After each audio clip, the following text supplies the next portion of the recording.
నమస్కారం డిఆర్టీవీ న్యూస్ కి స్వాగతం. హెడ్లైన్ చూద్దాం.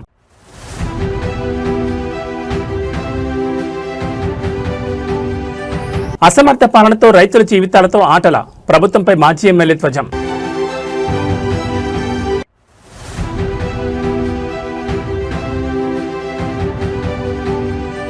కూలీ కాదు శ్రామికులు, పవన్ కళ్యాణ్ నిర్ణయంపై స్పీకర్ ప్రశంసలు చాలు.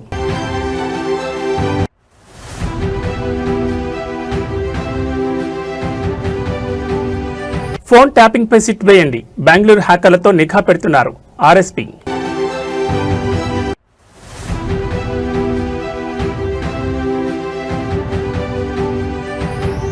అమరావతిలో బసవతారకం క్యాన్సర్ ఆసుపత్రి పనులు ప్రారంభించిన నందమూరి బాలకృష్ణ. ఇక డీటెయిల్స్ చూస్తే రాష్ట్రంలో రైతుల పరిస్థితి అగమ్యగోచరంగా మారింది. పంట చేతికొచ్చినా అమ్ముకునే మార్గం లేక అన్నదాతలు రోడ్డున పడుతున్నారు. ప్రస్తుత కాంగ్రెస్ ప్రభుత్వంపై మాజీ ఎమ్మెల్యే తీవ్రస్థాయిలో విరుచుపడ్డారు. పంట దిగుబడి కొనుగోలుపై ప్రభుత్వానికి కనీస అవగాహన లేదని, అసమర్థ పాలనతో రైతుల జీవితాలతో ఆడుకుంటున్నారని మండిపడ్డారు. ప్రస్తుతం రాష్ట్రంలో మొక్కజొన్న రైతులు గోస పట్టించుకునే దిక్కే లేదని మాజీ ఎమ్మెల్యే ఆరోపించారు. పంట దిగుబడి ఏ మేరకు వస్తుంది, ఎంత కొనుగోలు చేయాలి, నిల్వ సామర్థ్యం ఎంత అనే అంశాలపై ప్రభుత్వానికి కనీస అవగాహన లేదని విమర్శించారు. వివిధ ప్రభుత్వ శాఖల మధ్య సమన్వయం లోపించిందని, సమీక్షలు చేసే తేరిక కూడా ప్రభుత్వానికి లేదని ధ్వజమెత్తారు. కష్టపడి పండించిన పంటను చూసి రైతు సంతోషపడాలా, లేక ప్రభుత్వ వైఫల్యం వల్ల తక్కువ ధర అమ్ముకొని దిగులు పడాలా అనే పరిస్థితిని కాంగ్రెస్ సర్కార్ తీసుకొచ్చిందని ఆయన ఆగ్రహం వ్యక్తం చేశారు. రైతులను ఇబ్బంది పెట్టకుండా పంట కొనుగోలు చేసే ఆలోచన గానీ చిత్తశుద్ధి గానీ ప్రభుత్వానికి లేదని మాజీ ఎమ్మెల్యే ఎద్దేవా చేశారు. తక్షణమే మొక్కజొన్న కొనుగోలు కేంద్రాలను ప్రారంభించి రైతులకు మద్దతు ధర కల్పించాలని డిమాండ్ చేశారు. 15 నుంచి 20% పంట ఏదైనా ఎదుగుదల ఉంటుందని చెప్పి ఆనాడే శాస్త్రవేత్తలు ప్రకటించారు. దాన్ని ముందు చూపుతోటి 1,00,000 టన్నుల గోదాములు నర్సాపేట నియోజకవర్గంలో ఉండడం వల్ల ప్రతి రైతు పండించిన ప్రతి గింజ నిల్వ చేసుకునే సామర్థ్యం మనకు అందుబాటులో ఉంటుంది అని చెప్పి ముందస్తు ప్రణాళికతో ఆనాడు రిస్క్ తీసుకుని రాత్రి మూలు కష్టపడి బీఆర్ఎస్ పార్టీ నేను ఎమ్మెల్యే ఉన్నప్పుడు గోదాముల నిర్మాణం పూర్తి చేసినాం. ఇవాళ దిక్కు లేదు, పంటల కొనుగోలు సమన్వయం లేదు. ఇలా మార్కెట్ మధ్యలో ఎస్డబ్ల్యూసి గోదాముల మధ్యలో, అదే రెవెన్యూ శాఖ మధ్యలో, పోలీస్ శాఖ మధ్యలో, వ్యవసాయ శాఖ మధ్యలో, దాంతోపాటు సివిల్ సప్లైస్ డిపార్ట్మెంట్ మధ్యలో సఖ్యత కుదిర్చేటువంటి పెద్ద దిక్కు ఒక్కడు కూడా లేరు నర్సపేట ప్రాంతంలో. కాబట్టి ఇలా రోడ్ల మీద మండు టెండర్లు రైతులు మండి ఇలా మసైపోతున్నారు. ఇవాళ ఈ దుస్థితి అనేది నిజంగా బాధకరం. 15 రోజుల్లో 20 రోజుల్లో కాంటాలు అయిపోతాయి. దాని మళ్ళీ దిగుమతప్పుడు కూడా ఎన్ని హమాలి టీములు పనిచేయాలి, ఎంతమంది మ్యాన్ పవర్ ఉంటే ఇది సాధ్యమైంది, ఎన్ని రకాల ట్రాన్స్పోర్ట్ వాహనాలు అందుబాటులో ఉండాలనేది ఒక శాస్త్రీయ సమీక్ష ఈ నర్సంపేటలో చేసే దిక్కు లేదు వరంగల్ జిల్లాలో. కాబట్టి ఈ దుస్థితి వచ్చింది. ఈ దుస్థితి మొత్తం తెలంగాణ రాష్ట్రం మొత్తం ఈ దరిద్రమే పట్టింది. ఎక్కువ పంట దిగుబడి వచ్చి సంతోషపడాలా రైతు, లేదా కళ్ళ ముందంటే పంట తక్కువ ధరకు అమ్ముకొని దిగాలు పడాలా అనే స్థితికి ఇవాళ కాంగ్రెస్ ప్రభుత్వం తీసుకొచ్చింది. ఇవాళ 2,400 రూపాయల మొక్కజొన్న మద్దతు ధర బయట 1,600 నుంచి మొదలైంది. ఇలా 1,800, 1,850, 1,900 కొంటున్నారు. మిగతా 600 రూపాయలు, 700 రూపాయలు ఒక క్వింటాకు లాస్ అవుతున్నారు. ఇలా 40 క్వింటాల దిగుబడి వచ్చింది. 40 క్వింటాల దిగుబడి వచ్చింది. 600 చొప్పున ప్రైవేట్లో అమ్ముకుంటే నష్టం జరిగినా ఇలా 24,000 రూపాయలు ఒక ఎకరా పండించిన మొక్కజొన్న రైతుకు 24,000 రూపాయలు వాళ్ళ ఖాతాలో పడాల్సినటువంటి పైసలు ఇలా మట్ల గడిచిపోతున్నాయి. దీనికి 100% కాంగ్రెస్ అసమర్థ నిర్ణయాలు. ఇది ఖచ్చితంగా రైతులను మోసం చేసినట్టు ప్రభుత్వం. దీన్ని ఖచ్చితంగా నిలదీయాల్సిందే. జరిగిన నష్టానికి ప్రభుత్వం బాధ్యత వహించాలి. మండలానికి ఒక్క సెంటర్ పెట్టినప్పుడు ఇది బోగస్. ఆనాడు నేను ఎమ్మెల్యే ఉన్నప్పుడు ముఖ్యమంత్రి గారు కొట్లాడి ప్రతి మండలానికి 6 నుంచి 7 సెంటర్లు తీసుకొచ్చి ఒక నర్సంపేట నియోజకవర్గంలో 42 సెంటర్లు పెట్టించినాం. ఎక్కడిదక్కడ కాంటాలేని బాధలు లేకుండా, ఇబ్బందులు లేకుండా, భద్రత ఉండే, భరోసా ఉండే.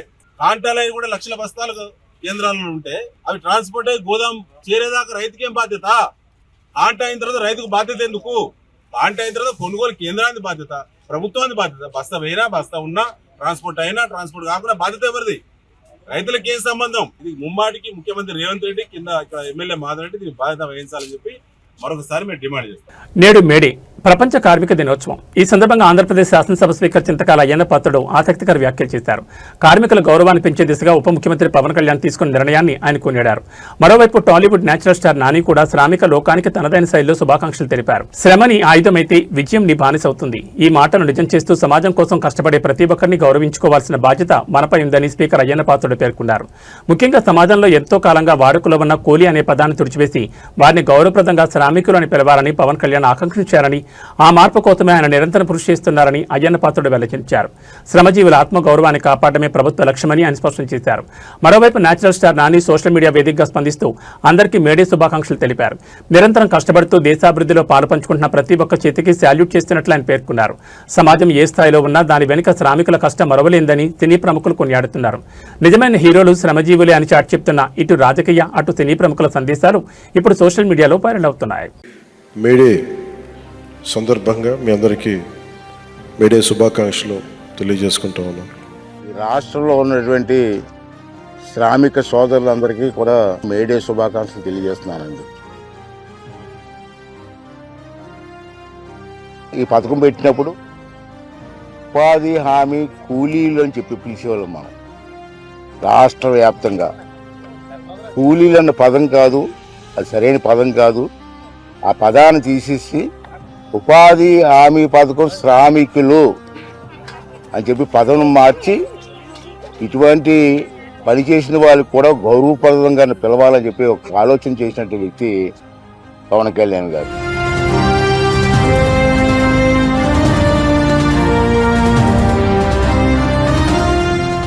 అందరికీ మేడే శుభాకాంక్షలు.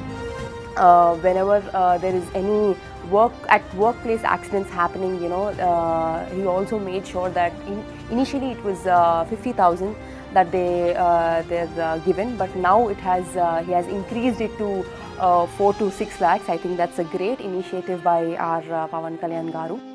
నేను రాజకీయాల్లోకి వచ్చి చాలా సంవత్సరాలు అయింది.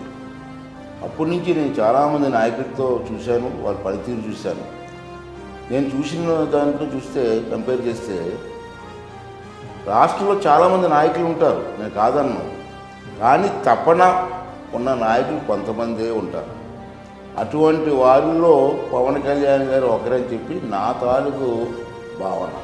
ఇంకేంటంటే అతను చేస్తున్న కార్యక్రమాలు ఒక తపనతో చేస్తున్నారు. ఏదో ఒకటి చెయ్యాలన్న తపన అతనిలో కనపడుతుంది. ఈ రాష్ట్ర ప్రజలకి, ఈ శ్రమజీవులకి, ఈ గ్రామ స్థాయిలో ఉన్నటువంటి రోడ్లకి అన్నీ కూడా ఏదో చేయాలని తపన నాకు కనపడుతుంది. అటువంటి తపనున్న నాయకుడు చాలా అరుదు నేను చూసిన వాళ్ళలో.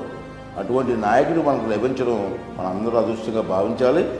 అతను చేస్తున్న ప్రతి కార్యక్రమాన్ని కూడా మనసు పెట్టి ఆలోచించి రాష్ట్రాన్ని అభివృద్ధి చేయడంలో మన తాలూకు సహకారం అతనికి అందించాలని చెప్పి నేను మనస్ఫూర్తిగా కోరుకుంటూ, ఈ అందరి తాలూకు ఆశీర్వాదం పవన్ కళ్యాణ్ గారికి ఇచ్చి ఇటువంటి కార్యక్రమాలు మరిన్ని కార్యక్రమాలు తీసుకొచ్చి ఈ రాష్ట్ర అభివృద్ధిలో అతను భాగస్వామి అవ్వాలని చెప్పి మనస్ఫూర్తిగా భగవంతుని కోరుకున్నారండి.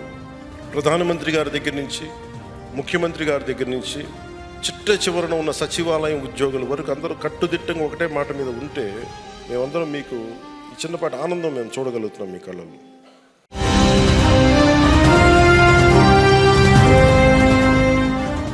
ఆంధ్రప్రదేశ్ రాజకీయాల్లో మహిళా సాధికారత ప్రజారోగ్యంపై ముఖ్యమంత్రి చంద్రబాబు నాయుడు మరోసారి తన స్పష్టమైన విజన్ చాటుకున్నారు.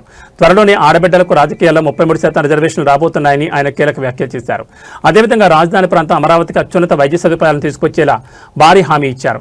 మహిళా రిజర్వేషన్ల అంశంపై సీఎం చంద్రబాబు ఆసక్తికర వ్యాఖ్యలు చేశారు. గతంలో విపక్షాలు మహిళా రిజర్వేషన్లు అడ్డుకున్నాయని, కానీ త్వరలోనే చట్టసభల్లో ఆడబిడ్డలకు 33% కోట అమలు కాబోతుందని ఆయన ధీమా వ్యక్తం చేశారు. మహిళా శక్తికి ప్రాధాన్యత ఇచ్చినప్పుడే సమాజం అభివృద్ధి చెందుతుందని ఆయన పునరుద్ఘాటించారు. కేవలం రాజకీయాలే కాకుండా సామాన్యుల ఆరోగ్యానికి భరోసా కల్పించడమే తమ ప్రభుత్వ ప్రాధాన్యత అని ముఖ్యమంత్రి స్పష్టం చేశారు. ప్రతి ఒక్కరికి మెరుగైన వైద్యం అందించాలనే లక్ష్యంతో అమరావతిలో ఈఎస్ఐ ఆసుపత్రిని ఏర్పాటు చేయబోతున్నట్లు ప్రకటించారు. కార్మికులకు, పేదలకు చేరువలు, అత్యాధునిక వైద్య సేవలు అందుబాటులోకి తేవడమే తమ ఆలోచన అని చంద్రబాబు వివరించారు. రాజధానిలో ఈఎస్ఐ ఆసుపత్రి ఏర్పాటు మరియు మహిళా రిజర్వేషన్లపై సీఎం చేసిన వ్యాఖ్యలు ఇప్పుడు ఏపీ రాజకీయాల్లో చర్చనీయాంశంగా మారాయి. అమరావతిలో కూడా ఈఎస్ఐ హాస్పిటల్ పెట్టి ముందుకు తీసుకుపోవడానికి ఆలోచిస్తున్నాం. నా ఆలోచన ఒకటి, సమాజంలో ఆరోగ్యం ఉండాలి, అందరికీ మీ ఆదాయాన్ని పెంచాలి, జీవన ప్రమాణాలు పెంచాలి, ఇంకో పక్కరు అందరూ ఆనందంగా ఉండాలి. నేను దీనికోసం ఒక వినూత్నమైన ఆలోచన చేస్తూ వస్తున్నాం. ఈరోజు మీరు చూసే సంక్షేమ కార్యక్రమాలు 1-2 కాదు. తల్లికి వందనం, అన్నదాత సుఖీభవ, స్త్రీ శక్తి. మా ఆడబిడ్డలు, మగవాళ్ళు ఎంతమంది ఉన్నారో మీటింగ్లో మా ఆడబిడ్డలు అంతమంది ఉన్నారు. ఇది శుభ పరిణామం. ఇది ఒక పెద్ద మార్పు. రేపు రాబోయే రోజుల్లో కేంద్ర ప్రభుత్వం 33% రాజకీయాల్లో చట్టసభల్లో రిజర్వేషన్లు పెట్టబోతారు. మొన్నైతే అపోజ్ చేశారు కానీ తప్పకుండా సాధిస్తాం. మా ఆడబిడ్డలు 33% చట్టసభల్లో ఉంటే ఆ చట్టసభలకే శోభ వస్తుందని చెప్పి కూడా నేను మీకు తెలియజేస్తున్నా. అన్ని రంగాల్లో మహిళలు రాణించాలి. అందుకే మీరు ఒకసారి చూస్తే డాక్రా సంఘాలు నేనే పెట్టిన తర్వాత దాన్ని అభివృద్ధి చేశాం. ఈరోజు దగ్గర 28,000 కోట్ల రూపాయలు కార్పస్ డబ్బులుంది, సేవింగ్ ఉంది. దగ్గర 50,000 కోట్ల రూపాయలు అప్పు తీసుకుంటే తిరిగి పెద్ద ఇండస్ట్రీస్ ఇక్కడ ఉన్నారు కానీ వీళ్ళన్నా ఒక రోజు లేట్ చేస్తారు కానీ మా ఆడబిడ్డలు మాత్రం చెప్పిన సమయానికి రీపే చేస్తున్నారు. నాన్ రీపేమెంట్ చూస్తే 0.2%. అలాంటి నీతి నిజాయితీతో ముందుకు పోతున్నారు. రాజకీయ నాయకులను ఇరికించే ప్రయత్నం చేస్తున్నారని భారత రాష్ట్ర ప్రధాన కార్యదర్శి ఆర్ఎస్ ప్రవీణ్ కుమార్ ఆరోపించారు. తెలంగాణ భవన్లో గురువారం ఆయన మాట్లాడుతూ పంజగుట్ట పోలీస్ స్టేషన్లో పోలీస్ అధికారి ఇచ్చిన ఫిర్యాదుతో కేసు నమోదైందన్నారు. టెక్నికల్ ఎవిడెన్స్ ఆధారంగా విచారణ చేయాలని డిమాండ్ చేశారు. కేసీఆర్, కేటీఆర్, హరీష్ రావులను ఇరికించాలని రెండో సిట్ వేశారన్నారు. ఈ కేసులో 350 మందిని విచారించినా ఇప్పటి వరకు ఛార్జ్షీట్ దాఖలు కాలేదని తెలిపారు. షార్ట్షీట్లో కేసీఆర్, కేటీఆర్, హరీష్ల పేర్లు చేర్చాలని అధికారులపై సీఎం ఒత్తిడి తెస్తున్నారని ఆరోపించారు. ప్రస్తుతం బెంగళూరు నుంచి హ్యాకర్లను తీసుకొచ్చి ఫోన్ ట్యాప్ చేయిస్తున్నారని దీనిపై సెట్ వీసి విచారణ జరపాలని డిమాండ్ చేశారు. కొంతమంది నాయకుల ఇళ్ల వద్ద సీసీ కెమెరాలను హ్యాక్ చేస్తున్నారని మండిపడ్డారు. ఐపీఎస్ అధికారులు చట్టం ప్రకారం పనిచేయాలని సూచించారు.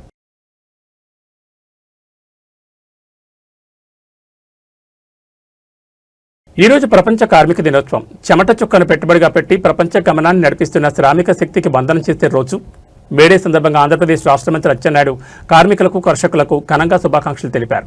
దేశ ఆర్థిక వ్యవస్థకు వెన్నెముక కార్మికులేనని ఆయన ఈ సందర్భంగా కొనియాడారు. అమరావతిలో జరిగిన మేడే వేడుకల్లో పాల్గొన్న మంత్రి అచ్చెన్నాయుడు కార్మిక లోకానికి సంఘీభావం ప్రకటించారు. ఏ దేశ అభివృద్ధి అయినా అక్కడి కార్మికులు, కర్షకుల కష్టం మీదనే ఆధారపడి ఉంటుందని ఆయన స్పష్టం చేశారు. సమాజంలో ప్రతి ఇటుకు వెనుక, ప్రతి అభివృద్ధి వెనుక కార్మికుల శ్రమ దాగి ఉందన్నారు.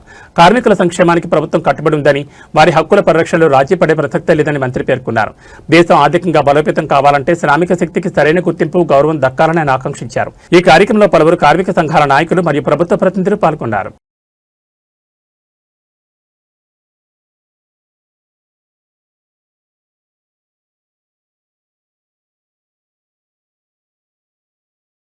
ఏపీ రాజధాని అమరావతిలో బసవతారకం క్యాన్సర్ ఆసుపత్రి నిర్మాణ పనులను హిందూపూర్ ఎమ్మెల్యే బాలకృష్ణ ప్రారంభించారు. 750 కోట్లతో తొళ్లూరు సమీపంలో ఆసుపత్రి నిర్మాణం చేపడుతున్నారు. దీనికోసం ఏపీ ప్రభుత్వం 21 ఎకరాల భూమిని కేటాయించింది. మొదటి దశలో 500 పడకల ఆసుపత్రి నిర్మాణం చేపట్టనున్నారు. ఈ సందర్భంగా బాలకృష్ణ మాట్లాడుతూ ప్రభుత్వం నుంచి అన్ని అనుమతులు తీసుకుని పనులు ప్రారంభించినట్టు చెప్పారు. అమరావతిలో ఆసుపత్రి సేవల కోసం అందరూ ఎదురు చూస్తున్నట్టు చెప్పారు. అంతర్జాతీయ స్థాయి ప్రమాణాలతో లేటెస్ట్ ఎక్విప్మెంట్ ఇక్కడ ఆసుపత్రి ఏర్పాటు చేస్తున్నాం. హైదరాబాద్ బసవతారకం ఆసుపత్రిని స్థాపించి 25 ఏళ్లు పూర్తయిన నేపథ్యంలో జూన్ 22న భారీ కార్యక్రమం ఏర్పాటు చేయబోతున్నాం. ఈ కార్యక్రమానికి 2 రాష్ట్రాల ముఖ్యమంత్రులు, కేంద్ర మంత్రులను ఆహ్వానించనున్నామని బాలకృష్ణ తెలిపారు.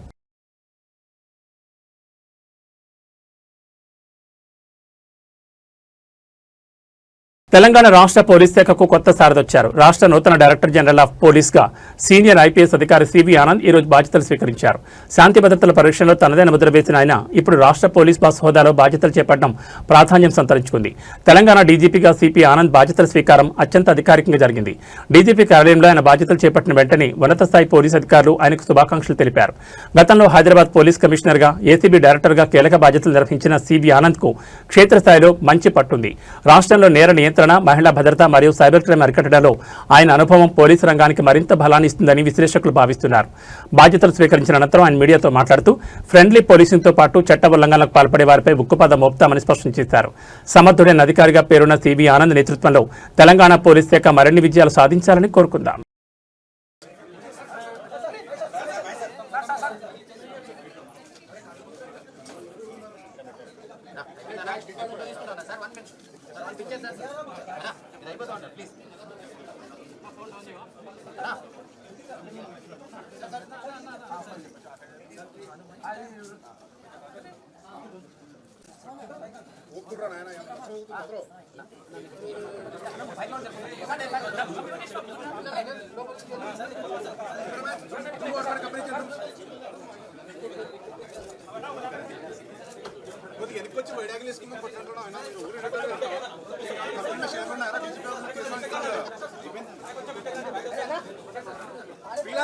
కొద్దిగా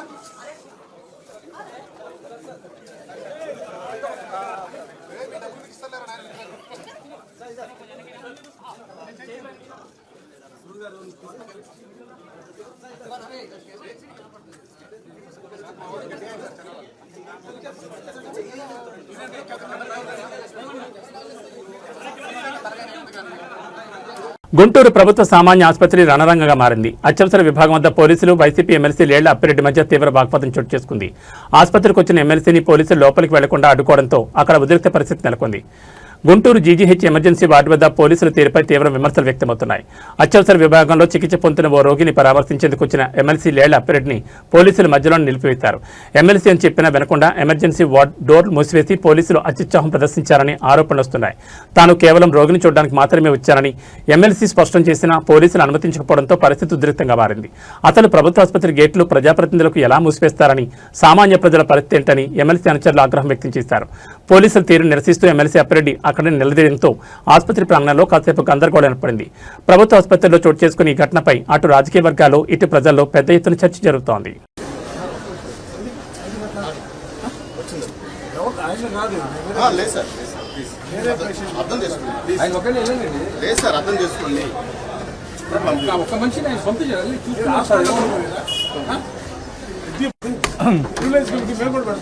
పెట్టుకోండి హాస్పిటల్కి ఎందుకు ఆయన ఎక్కడ మీరు కాబట్టండి హాస్పిటల్కి ఎందుకు పేషెంట్ చూడాలి వేరే పేషెంట్ మీరు చెప్తారు మీకేం రేటు మీకేం అక్కడ కాదని చెప్పారు. నువ్వు అట్లా చెప్తావు అర్థం చేసుకోండి సార్ చెప్పేది అర్థం. ఎందుకు నేను అతను కాదు వేరే పేషెంట్ చూడడానికి వచ్చాను. మీరు కావాలి చెప్పండి. నూరు తీసా పేషెంట్ ఉంది, మా ఇంకో పేషెంట్ నూరు తీసా పేరు మా పిన్ని పిల్లండి కావాలి. సర్జరీ ఆల్రెడీ జరిగింది. ఆల్రెడీ నేను ఆమె కోసం వచ్చా యాక్చువల్గా. చూపించమంటారా ఏంటి? అతను వేరే చోట పెట్టుకోండి. మీరు పెట్టుకోండి హాస్పిటల్కి అంటే హాస్పిటల్ మీ ఎట్లా మీరు గెట్ చెప్తున్నారు నాకు అర్థం కాదు. గవర్నమెంట్ హాస్పిటల్ మీ హ్యాండ్ ఓవర్ ఉంటుంది. తొమ్మిది ఎందుకు చేస్తున్నా అలా బాగా మీరు అడిగే ప్రశ్న ఏంటంటే హాస్పిటల్ మీ హ్యాండ్ ఓవర్ ఉంటుందా? మీ హ్యాండ్ ఓవర్ ఉండకపోతే మీరు ఆయన పేషెంట్ మీరు వేరే చోట పెట్టుకోవాలా? పెట్టుకోవాలి. హాస్పిటల్ మీ హ్యాండ్ ఓవర్ ఉంటుందా? గవర్నమెంట్ హాస్పిటల్ మీ హ్యాండ్ ఓవర్ గవర్నమెంట్ మీ హ్యాండ్ ఓవర్ లేదు. మీరు పంపించాలి పేషెంట్ మీరు మీరు ఎట్లా ముస్తారు? బాగా gate government hospital main gate మీరు మూసేస్తారా? చెప్పండి. పబ్లిక్ కదా, ఆ పబ్లిక్ లోన పోనీరా? హాస్పిటల్ లోన పోనీరా? ఈ పేషెంట్ ఎవరో కనుక్కోమని చెప్పారు. మా పేషెంట్ మీకు చెప్పాల్సిన అవసరం ఎమ్మెల్సీ మీరు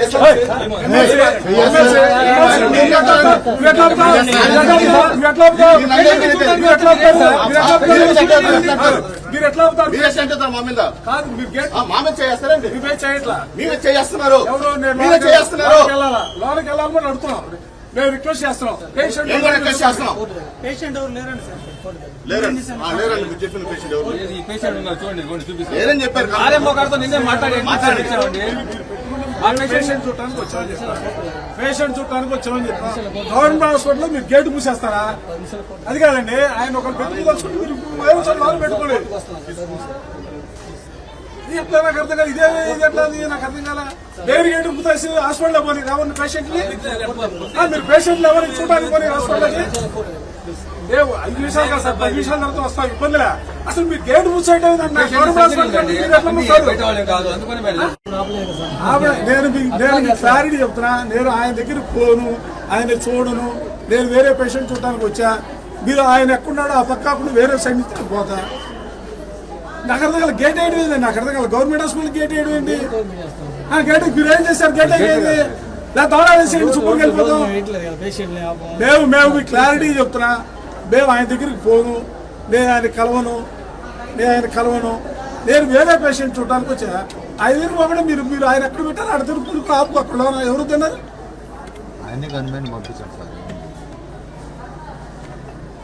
మీరు ఎట్లా అవుతారు? అసలు గవర్నమెంట్ హాస్పిటల్ గేట్ వేయడం నాకు అర్థం కదా. ఆ గేట్ ఏం చేశారు? ఏం చేస్తారు మీరు? గేట్ వేయడం ఏంటంటే గవర్నమెంట్ హాస్పిటల్కి సార్ నేను మళ్ళీ మీకు చెప్తున్నా, మీరు అనుకున్న వ్యక్తి నేను కలవను. వేరే పేషెంట్ చూడడానికి వచ్చాను. మీరు అక్కడ ఆయన ఎక్కడున్నాడో ఆ పక్కన నేను పోను అని చెప్తున్నాగా. వేరే పేషెంట్ చూడడానికి వచ్చాను చెప్తున్నాగా. లైవ్ అన్నా కరెక్ట్ అయిందా? నేను చూడాలని చెప్తున్నాగా. ఆయన దగ్గర ఫోన్ మీకెందుకు చెప్పాలి సార్? నాకు అర్థం కదా. నేను ఎందుకు చెప్పాలి? నేను ఎమ్మెల్సీని నేను చూడడానికి వచ్చా, పేషెంట్ చూడడానికి వచ్చా. మీకేం తెలుస్తుంది పేరు చెప్పండి.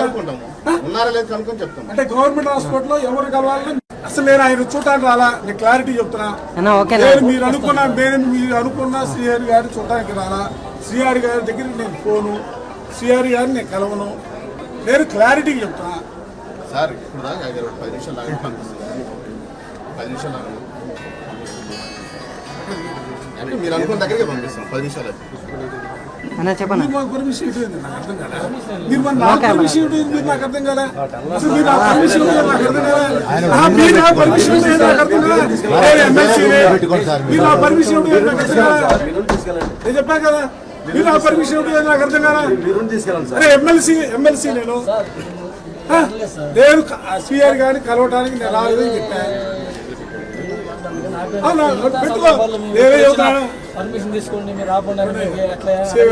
శ్రీగారు మీరేం చేయాలా?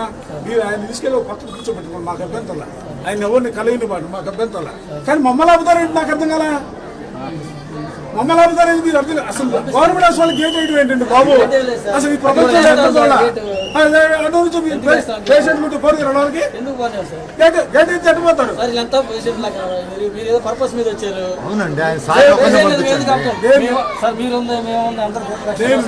నేను మీకు చెప్తున్నా, మేము ఆయన కలవనని చెప్పిన కూడా మీరు ఎందుకు ఆపుతున్నారు అర్థం కదా. మీరు ఎందుకు ఆపుతారు? మీరు ఆయన కావాలంటే ఎక్కడో పెట్టుకోండి, మేము వద్దట్లేదు కదా. కనెక్ట్ అవుతుందో పోతుందా నాకేది? ఫస్ట్ టైం ఇది కరెక్ట్ సిస్టమ్ కాదు ఇది. ఎమ్మెల్సీలు వస్తే కూడా మీరు ఇక్కడ గేట్ అసలు గవర్నమెంట్ హాస్పిటల్ గేట్ అయితే వస్తారంట బాబు. ఇది ప్రపంచంలో ఎక్కడ చూడాలి గేట్ అయితే వస్తారు. గేట్ ఎట్లా వస్తారు మీరు? ఏంటి నాకు అర్థం కాలే. ఏంటి అన్న మెయిన్ గేట్ అయితే వేస్తున్నారు, ఈ గేట్ ఎట్లా వస్తారు? పేషెంట్ చూడడానికి పోరా? మీరు ఎక్కడో పెట్టుకోండి ఆయన. మేము వద్దట్లేదుగా. నేను కనెక్ట్ చేసానన్నా, అది కరెక్ట్ కేబుల్ కదిలితే పోతాను. అర్హులకు అందాల్సిన ఇందిరమ్మ ఇళ్లు అనర్హుల పాలవుతున్నాయా? నిరుపేదలకు సొంతంటికాలు నెరవేర్చడమే లక్ష్యమని ప్రభుత్వం చెబుతున్న క్షేత్రస్థాయిలో పరిస్థితి మాత్రం వేరేలా ఉంది. ఖమ్మం జిల్లా పాలేరు నియోజకవర్గంలో నిర్వహించిన సభలో స్వయంగా మంత్రి పొంగులేటి శ్రీనివాసరెడ్డి ముందే ఇందిరమ్మ ఇండ్ల పంపిణీలో జరిగిన అవకతవకలు బయటపడడం ఇప్పుడు తీవ్ర చర్చనీయాంశంగా మారింది. పాలేరులో నిర్వహించిన ఇందిరమ్మ ఇండ్ల పంపిణీ సభలో ఆసక్తికర ఘటన చోటు చేసుకుంది. లబ్ధిదారుల ఎంపికపై ఆరా తీస్తున్న క్రమంలో ఒక మహిళ తన వివరాలను వెల్లడించడంతో సభలో ఉన్న వారంతా ఒక్కసారిగా అవాక్కయ్యారు. తన కొడుకు లండన్లో సాఫ్ట్వేర్ ఉద్యోగం చేస్తున్నాడని, కూతురు విద్యుత్ శాఖలో ప్రభుత్వ ఉద్యోగి అని సదరు మహిళ గర్వంగా చెప్పుకొచ్చింది. మంత్రి పొంగులేటి సాక్షిగా ఆమె చెప్పిన వివరాలు విని అక్కడున్న స్థానికులు ఒక్కసారిగా విస్మయానికి గురయ్యారు. ఒకవైపు నిరుపేదలు ఇళ్ల కోసం ఏళ్లుగా కళ్ళు కాయలు కచ్చలు ఎదురుచూస్తుంటే, లండన్లో కొడుకు ప్రభుత్వ ఉద్యోగంలో కూతురున్న వారికి ఇందిరమ్మ ఇళ్లు ఎలా కేటాయించారని ప్రతిపక్షాలు మరియు స్థానికులు మండిపడుతున్నారు. అధికారుల సర్వే ఎంత పారదర్శకంగా జరుగుతుందో ఈ ఘటన నిదర్శనమని విమర్శలు వెలువెత్తున్నాయి. అర్హత ఉన్న పేదలకు కాకుండా ఆర్థికంగా బలంగా ఉన్న వారికి ఇళ్లు కేటాయించడంపై సర్వత్రా విమర్శలు వినిపిస్తున్నాయి.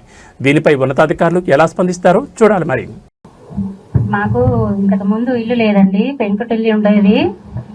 మేము చాలా ఇబ్బందులు పడ్డాము. ఇప్పుడు ఇందిరమ్మ పథకం ఇల్లు వచ్చింది కాబట్టి మేము ఇల్లు కట్టుకోగలిగాము. మాకు కూడా ఒక ఇల్లు ఉంది అని చెప్పుకోవడానికి గర్వపడుతున్నాము. ఈ కాంగ్రెస్ ప్రభుత్వం వచ్చిన తర్వాత అన్ని మంచి మంచి పనులు జరిపిస్తున్నారు సీనన్న గారు. చాలా ధన్యవాదములండి సీనన్న గారికి. అంటే ఇంకా సెలవు. థ్యాంక్ యూ అబ్బా నీలమ్మ గారు. ఇక్కడ ఎంతమంది పిల్లలక? పిల్లలు ఎంతమంది? 4 పిల్లలు మాకు. నేను మా వారికి నేను 2వ భార్యని. ఏం చదువుతున్నారా? మా పిల్లల బాబు లండన్ వెళ్ళాడు, చిన్న బాబు. పెద్ద బాబు రాజకీయంగా చాణక్య స్ట్రాటజీ ఛానల్ నడుపుతుంటారు. ఒక పెద్ద పాప, చిన్న పాప ట్రిపుల్ చేసింది, కరెంట్ డిపార్ట్మెంట్, ఇప్పుడు జాబ్ చేస్తుంది. ఇప్పుడు మీ వల్ల మేము ఇల్లు కట్టుకున్నాం, ఇందిరమ్మ పథకం కింద ఇల్లు కట్టుకున్నాము. మీకు చాలా ధన్యవాదాలు. మీరు ఇంకా ఎన్నో పనులు చేయాలి, ఈ ప్రభుత్వం ఇలాగే నడవాలి అని కోరుకుంటున్నాము. నమస్కారం అండి. ఆర్టీసీ బస్సులో సీటు కోసం జరిగిన చిన్న తగాదా చివరికి ఒక ప్రాణం మీదకు తెచ్చింది. సాటి మహిళను కూడా చూడకుండా కొట్టుకోవడంతో ఒక చిన్నారి పరిస్థితి ఇప్పుడు విషమంగా మారింది. విజయనగరం జిల్లా బొబ్బిలిలో చోటు చేసుకుని ఈ దారుణ ఘటనకు సంబంధించిన పూర్తి వివరాలు చూస్తే, విజయనగరం జిల్లా బొబ్బిలి సమీపంలో ప్రయాణికులతో వెళ్తున్న ఆర్టీసీ బస్సు రణరంగాన్ని తలపించింది. కేవలం కూర్చునే సీటు విషయంలో 2 మహిళల మధ్య మొదలైన వాగ్వాదం చూస్తుండగానే పరస్పరం దాడులకు దారితీసింది. ఒకరిపై ఒకరు జుట్టు పట్టుకుని కిరాతకంగా దాడి చేసుకున్నారు. అయితే ఈ గొడవ మధ్యలో చిక్కుకున్న బెజ్జిపల్లి భార్గవి అనే 14 ఏళ్ల బాలికపై తీవ్రంగా దాడి జరిగింది. మహిళల ఘర్షణలో బాలికకు బలమైన గాయాలు కావడంతో అక్కడికక్కడే స్పృహ కోల్పోయింది. పరిస్థితి ఆందోళనకరంగా ఉండడంతో గమనించిన స్థానికులు వెంటనే ఆమెను విజయనగరం ప్రభుత్వ ఆసుపత్రికి తరలించారు. ప్రస్తుతం ఆ బాలిక పరిస్థితి అత్యంత విషమంగా ఉన్నట్లు సమాచారం. ఒక చిన్న సీటు కోసం ఇంత దారుణంగా ప్రవర్తించాలా అంటూ ప్రయాణికులు విస్మయం వ్యక్తం చేస్తున్నారు. పోలీసులు కేసు నమోదు చేసుకుని దర్యాప్తు చేస్తున్నారు. కేవలం సీటు కోసం జరిగిన ఈ ఘర్షణ ఒక నిండు ప్రాణాన్ని ప్రమాదంలోకి నెట్టింది.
లంచం అడిగితే చట్టం శిక్షిస్తుందని తెలుసు, కానీ ఇక్కడ సామాన్య జనం అప్పటికప్పుడే తీర్పు ఇచ్చేశారు.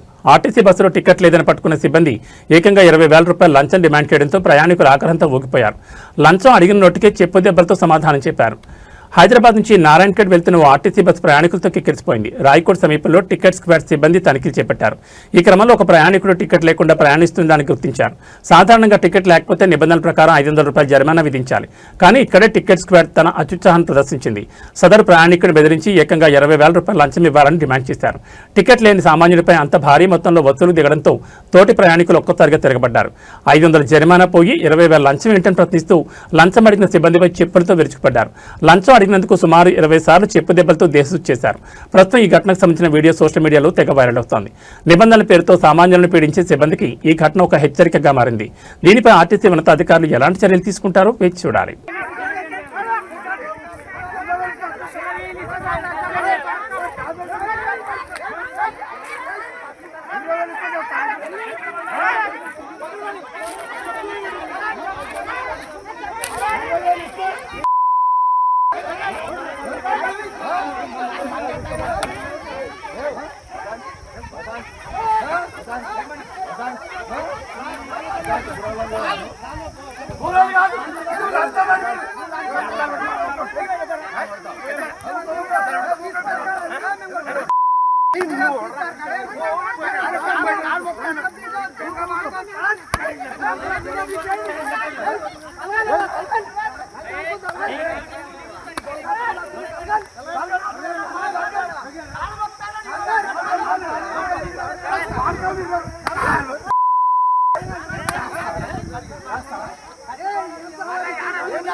రూపాయల గురించి 20,000 అడుగుతారు.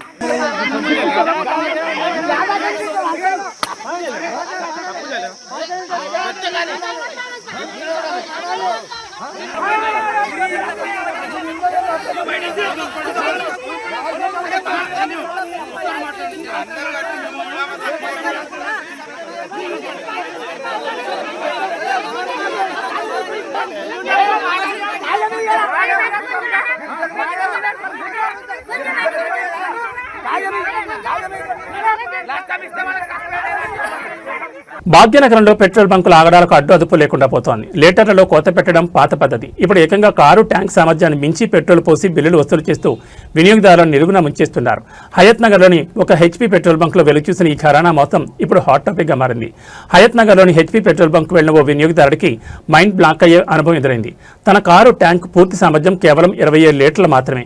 కానీ బంకు సిబ్బంది మాత్రం ఏకంగా 32 లీటర్ల పెట్రోల్ పోసినట్లు రసీదు చేతులు పెట్టారు. ట్యాంక్ కెపాసిటీ కంటే 5 లీటర్లు అదనంగా ఎలా పడుతుందని సదరు వినియోగదారుడు ప్రశ్నించడంతో బంకు యాజమాన్యం నీళ్లు నమిలింది. సాంకేతికంగా సాధ్యం కాని రీతిలో 27 లీటర్ల ట్యాంకులో 32 లీటర్లు ఎలా నింపారని బాధ్యతను నిలదీయడంతో అక్కడ కాసేపు ఉద్రిక్తత నెలకొంది. రీడింగ్లో తారుమా చేసి భారీగా దోచుకుంటున్నారంటూ వినియోగదారులు ఆగ్రహం వ్యక్తం చేస్తున్నారు. అధికారుల తనిఖీ లేకపోవడంతోనే ఇలాంటి మోసాలు పెచ్చిమిరుతున్నాయని స్థానికులు ఆరోపిస్తున్నారు. తక్కువ పెట్రోల్ పోసి ఎక్కువ బిల్లులు వేస్తున్న ఇలాంటి బంకులపై పౌర సరఫరాల శాఖ అధికారులు కఠిన చర్యలు తీసుకోవాలని వాహనదారులు డిమాండ్ చేస్తున్నారు.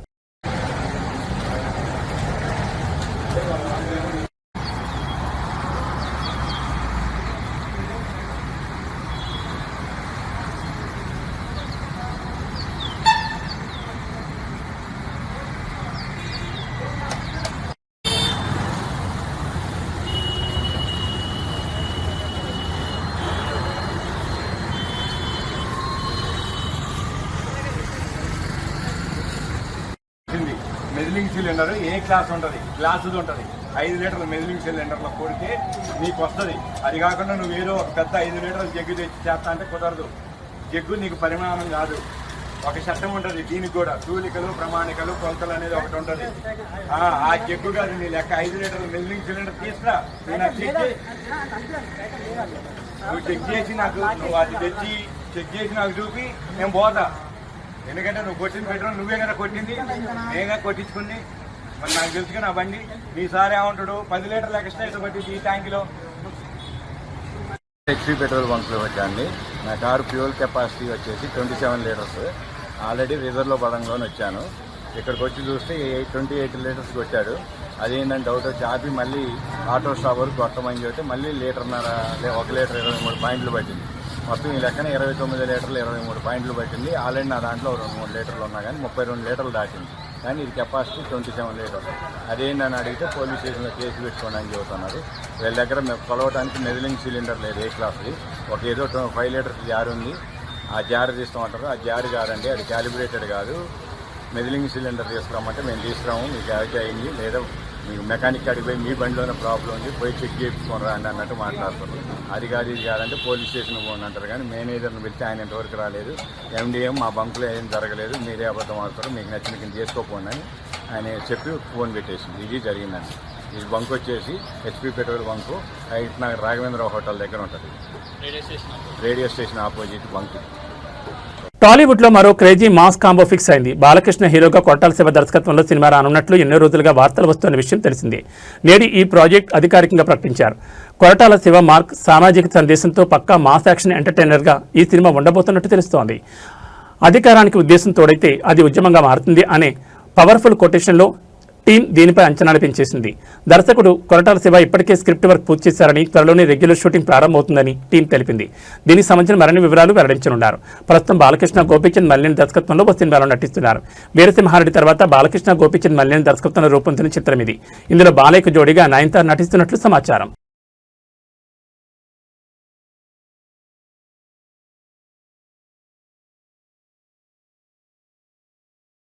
ఏవీ బులెటిన్ విశేషాలు.